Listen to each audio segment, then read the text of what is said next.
বলিউড হোক বা হলিউড, প্রত্যেকটি জায়গাতে প্রতিনিয়ত বিভিন্ন অ্যাকশন মুভি আমরা দেখতে পাই। আর এই অ্যাকশন মুভিগুলিতে যে অ্যাকশন সিনসগুলি দেখানো হয় সেগুলি একদম রিয়েলিস্টিক লাগে, কিন্তু এগুলি সমস্তটাই ফেক।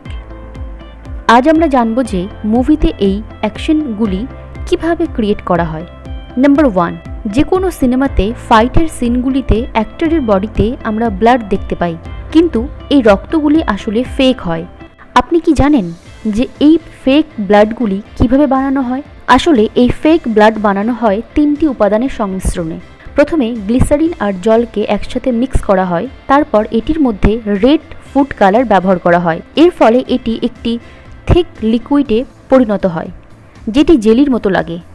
এমনকি যখন মুভিতে রক্তে মাখা পায়ের ছাপ দেখানো হয় তখনও এভাবেই ব্লাড বানানো হয়। আসলে ব্লাডের এই মিশ্রণে গ্লিসারিন থাকার কারণে এটি স্টিকি হয়ে যায়। এছাড়াও অ্যাক্টরদের বডিতে যে ফেক ব্লাড ইউজ করা হয় সেগুলি বানানোর জন্য কর্ন সিরাপ, ডিটারজেন্ট এবং রেড ফুড কালার ব্যবহার করা হয়। আর এইভাবেই ফেক ব্লাডকে রিয়েলিস্টিক ওয়েতে প্রেজেন্ট করা হয়। নাম্বার 2, অ্যাকশন মুভিতে কাঁচ ভাঙার সিন দেখানো একটি স্বাভাবিক ঘটনা। যদি সত্যি কাঁচের কোনো গ্লাস বা বোতল ভাঙা হয় তবে অ্যাক্টরদের ভীষণ পরিমাণে চোট লাগতে পারে, তাই মুভিতে ইউজ করা এই গ্লাসগুলিও ফেক হয়। আসলে এই গ্লাসগুলি হার্ড প্লাস্টিকের সাহায্যে বানানো হয়। প্রথমে প্লাস্টিককে গলিয়ে তারপর তার ভেতরে রং অ্যাড করা হয় এবং তারপরে সেগুলিকে বোতলের শেপ দেওয়া হয়। এইভাবে তৈরি করা বোতলগুলি দেখতে একদম কাঁচের তৈরি বোতলের মতোই লাগে। আর এটি যেহেতু প্লাস্টিক দিয়ে তৈরি হয় তাই ভাঙার পরেও এটির দ্বারা কেউ আঘাত পায় না। আর এইভাবে মুভিতে ব্যবহার করা সমস্ত গ্লাস বানানো হয়। আর এই গ্লাসগুলিকে হালকা আঘাত করলে এগুলি ভেঙে চূর্ণ বিচূর্ণ হয়ে যায়।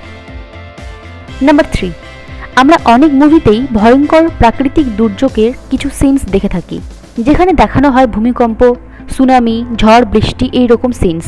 কিন্তু আপনি কি জানেন যে মুভিতে এই রকম সিনসগুলি কিভাবে ক্রিয়েট করা হয়? বেশিরভাগ লোক ভাবে যে এগুলি স্পেশাল এফেক্ট দিয়ে তৈরি করা হয়, কিন্তু এই ফেক ওয়েদারগুলি বানানোর জন্য অনেক পরিশ্রম করতে হয়। যদি কোনো সিনে বৃষ্টি দেখানো হয় তবে সত্যিই সেখানে ঝড় বৃষ্টির ওয়েদার সৃষ্টি করতে হয়। যেমন এখানে দেখানো সিনটি একটি হলিউড মুভির সিন। এখানে দিনের সিন দেখানো হয়েছে, কিন্তু আসলে এই শ্যুটটি করা হয়েছে রাতে, তাই দিনের আলোর মতো পরিবেশ সৃষ্টির জন্য এখানে বড় বড় লাইট লাগানো হয়েছে, যেগুলির আলোর তীব্রতা প্রচণ্ড বেশি। এছাড়াও বৃষ্টির জন্য হেভি রেইন মেশিন ইউজ করা হয়েছে।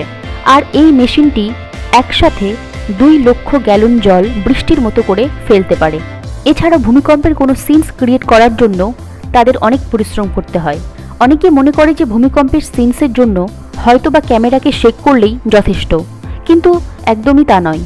ভূমিকম্পের সিনকে রিয়েলিস্টিক বানানোর জন্য সমস্ত জিনিসকেই একই ফোর্সে শেক করতে হয়। এছাড়াও গাড়ি বা মুভির অ্যাক্টরদেরকেও একটি লিফটের ওপর দাঁড় করিয়ে সেম ফোর্সে সেই লিফটটিকে দোলানো হয়। আর এইভাবেই ভূমিকম্পের সিনসগুলি ক্রিয়েট করা হয়। নাম্বার 4, বর্তমানে জম্বিকে নিয়ে প্রচুর মুভি বানানো হয়েছে। এই জম্বিগুলিকে বানানোর পদ্ধতিটি আপনাকে অবাক করবে। আসলে এই কাজের জন্য একটি স্পেশাল টিম থাকে। এরা জম্বির ফেসকে সিলিকন দিয়ে তৈরি করে। অ্যাক্টরের ফেসে এইভাবে এগুলিকে আটকে দেওয়া হয়, এমনকি সারা বডিতেও এগুলিকে খুব ভালো করে লাগানো হয়। আর এইভাবে বডির সাথে এগুলিকে লাগানো প্রচুর সময় সাপেক্ষ ব্যাপার। সিলিকনের মাস্ক লাগানোর পর এগুলিকে পেইন্ট করা হয়। এরপর পেইন্টের ওপরে বিশেষ এক ধরনের পাউডার লাগানো হয়, যাতে এটি দেখতে একদম রিয়েলিস্টিক বলে মনে হয়। আর এইভাবেই জম্বিকে তারা ভয়ঙ্করভাবে সাজিয়ে তোলে। আজকের ভিডিওটি কেমন লাগলো আমাকে কমেন্টের মাধ্যমে অবশ্যই জানাবেন। আর ভিডিওটি ভালো লাগলে অবশ্যই সাবস্ক্রাইব করবেন। ধন্যবাদ।